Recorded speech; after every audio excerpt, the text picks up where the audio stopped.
Bonjour les amis, et nous voilà de retour dans la cuisine de JC. Donc je vais vous montrer aujourd'hui, on va faire quelque chose de tout à fait particulier. C'est un secret de famille, parce que chez nous, la cuisine c'est un secret de famille. En plus, cette recette c'est vraiment une affaire d'homme. C'est la paella, voici les ingrédients. La paella oranaise, parce que chez nous c'est une institution, la paella c'est une affaire d'homme. C'est tonton François, tonton Manou ou tata Rachel. Mais c'est exceptionnel. Donc voilà, donc je vais vous montrer tout ça. Donc on va vous faire pour les ingrédients. On a un assortiment. Alors bien sûr, c'est pas du frais parce qu'en cette période, de fruits de la mer, des petites crevettes, du poulet et du porc, des légumes, du chorizo et des épices à paella. Donc je vais vous préparer tout ça, je vais commencer à les faire mijoter, je vais vous montrer comment on procède pour faire cuire chaque ingrédient, surtout les faire cuire séparément et toujours garder les sucres. Donc on va partir là-dessus, je vous montre ça et je reviens vous voir. Donc voilà, donc dans la cuisine de JC, j'ai donc mis à cuire mon poulet en premier, que je vais réserver juste après, une fois que ce sera cuit. Donc là, je mets ça, juste après je mettrai mon porc. Et une fois que ça s'est cuit, on réserve et on fait cuire le reste. Allez, on revient. Bon les amis, là, le poulet et le porc, c'est cuit. Donc, qu'est-ce qu'on fait? On réserve. On réserve tout, on enlève. Et surtout, on la paella, on garde le jus, on garde les sucres. Là donc, hop, on va chercher le reste. Vous avez pu remarquer quand même que je fais la cuisine dehors. Hein. C'est en extérieur. Hein. Donc voilà, donc je vais chercher le reste des ingrédients dans la cuisine. Hein. Donc on prend maintenant les petites merdes là. On va les faire cuire dans le jus de la viande. Dehors il fait beau. Ouais. Donc voilà, donc là on revient. Donc la poêle à paille là et là, hop, on met ça. Et là on rajoute un peu d'ail. L'ail c'est primordial aussi. Donc on fait juste dorer un peu les crevettes. Et hop, une fois que ça sera pré-cuit, on enlève.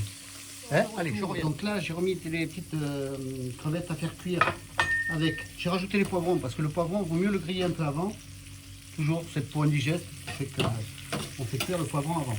Et là, juste après, je vais rajouter le chorizo. Allez, hop, du chorizo.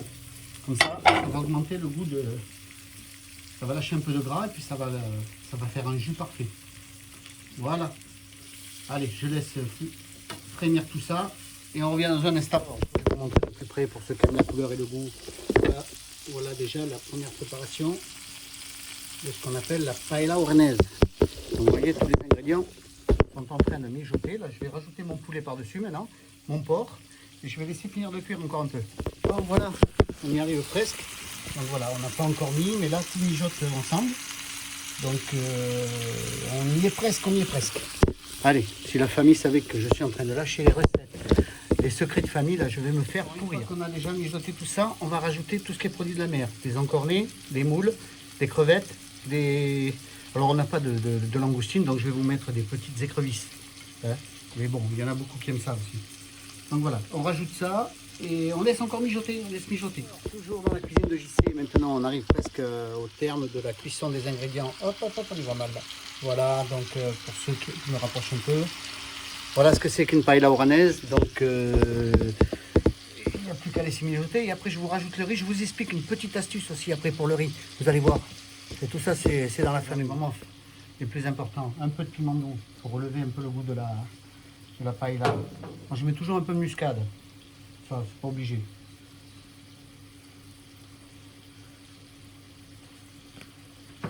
Forcément, les épices à pizza, j'arrive à l'ouvrir. Je vais ouvrir ça. Ouais, ça va. Les épices à pizza, que je suis con. Les épices à paella. Toujours. On va me mettre le truc. Et le safran. Le safran, c'est primordial ça. Alors par contre, alors le safran on ne mettra qu'avec le riz. Hein, allez, je vais vous chercher. Et alors le petit secret pour faire cuire le riz, ça reste entre nous. on fait un bouillon de volaille pour arroser dessus. Sinon la famille elle me... Et voilà, j'ai rajouté mon bouillon de volaille dessus. Maintenant je vais mettre mon riz comme ça pour 4 personnes. Je rajoute dessus. Et après on le remet pour le faire glisser doucement et qu'il cuit tout doucement. Il faut qu'il gonfle. Regardez, voilà, ça c'est. Le riz gonfle tout doucement. Bon, prenez pas un riz américain pour faire une paella oranaise. C'est un riz de chez nous, quoi. Ma parole, c'est un riz de chez nous. Hein. Putain, si tonton Manu me verrait. Voilà. Donc je vais me rapprocher pour que vous voyez un peu ce que ça donne une fois que ça cuit. Voilà. Et voilà ce que ça donne. Et là, on attend un peu que tout soit bien gonflé, tout soit bien. Alors le meilleur, c'est de la manger, c'est pas de la manger directement, c'est de la manger un peu après. Bon voilà, je vous montrerai ça quand ça sera fini. Ciao. Bon, ben voilà les amis, c'est pratiquement fini. Je vais vous montrer le résultat. Hop, voilà à quoi ça ressemble. Donc bon, je vous ferai goûter tout. Je ne peux pas vous faire goûter parce que de toute façon avec le confinage, on ne peut pas faire de grandes dégustations. Et puis bon, j'ai fait une paella pour 4. Quand c'était tonton François ou tonton Manu qui la faisait, c'était des paellas qui faisaient 2 mètres de diamètre. On était 50 à manger. Et attention, c'est sans exagération. Hein, parce que 50, je vous dis, on était peut-être même plus avec les enfants. Donc voilà, donc c'était la paella oranaise faite par la cuisine de JC. Je vous dis à bientôt. Ciao.